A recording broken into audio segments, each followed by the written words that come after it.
How many more days till TikTok gets banned and the government comes along to end it? But there's so many problems for our generation. Don't they have better things to do with their time and how to spend it? Like maybe creating jobs and fighting for justice.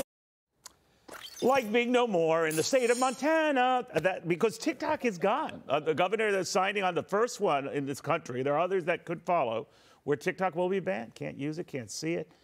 Better not even try to load it. The Wyoming senator joins us right now, Cynthia Lummis, on the significance of this. Senator, great to have you. Where are you on this whole TikTok thing? Ban them, punish them, you know, ratchet them down to size, what? Well, as you know, I'm a big advocate for states' rights, and I want to compliment Governor Gianforte of Montana for working with his legislature to be among the first states to ban TikTok. I had previously taken a wait-and-see attitude, but as you know, Neil, there's been a lawsuit filed in San Francisco this week by a former executive that says that the Chinese Communist Party has a place at the table at the parent company of TikTok, and that they are harvesting information from U.S. TikTok users. I think this is really dangerous. The CCP is a propaganda machine, and their growing influence around the world makes it something that we need to take a pause on. So I support Governor Gianforte's actions. All right, you're talking about the Chinese Communist Party, and you're right. I mean, there's a lot of the thoughts that the Chinese government is sort of pulling the strings, or at least the parent company is, through the Chinese government. So we'll see if other states follow through on that. If I could just pivot a little bit, Senator, get your thoughts right now on the debt negotiations and how you think they're going.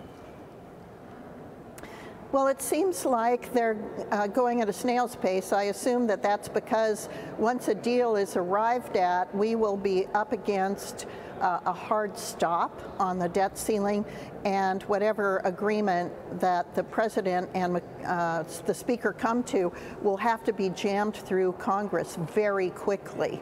I'm hopeful that they'll keep the REINS Act on the table, which is something that prevents very high dollar executive branch decrees from taking effect without congressional oversight. I'm also hoping that they'll keep some of the egregious permitting obstacles around the country on the table. Definitely, I want them to keep the 2022 spending levels as part of this discussion. Neil, 7 out of the last 10 debt ceiling deals have included some reforms, and this one needs to as well.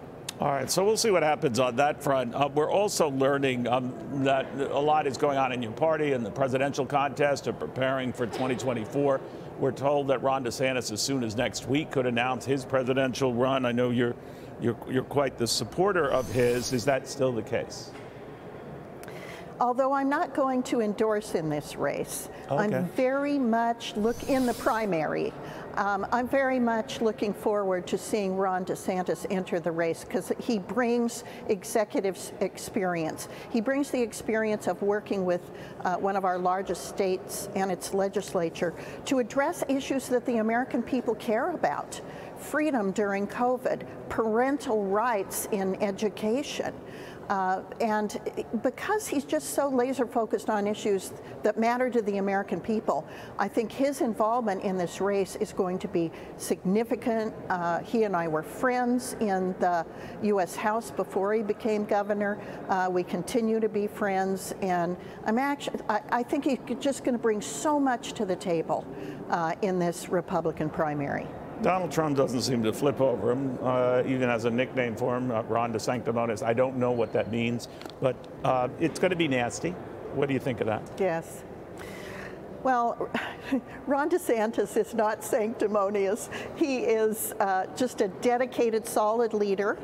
One of the things that people have said about Ron is he's not very flashy. And my response is, Donald Trump went so far as to say he needs a personality transplant. As far as I know, that's impossible to get. I've been looking for one myself. But your thoughts? Everybody next to Donald Trump looks pretty dull and boring. I think we're ready for a dose of dull, boring, responsible, careful, considered leadership. And so I'm ready for boring. All right. Well, I built a career on it, Senator, so we'll see what happens. It's always good chatting with you. I was ping-ponging there, but I wanted to talk to you about a lot of those major news-making developments. Cynthia Lummis of Wyoming, Republican senator there, again, ahead of what could be the pronouncement that we've got a new entrant in the presidential race, and probably the biggest heavy hitter challenger to Donald Trump. That would be Ron DeSantis. Sometime next week. Could be next week. We don't know.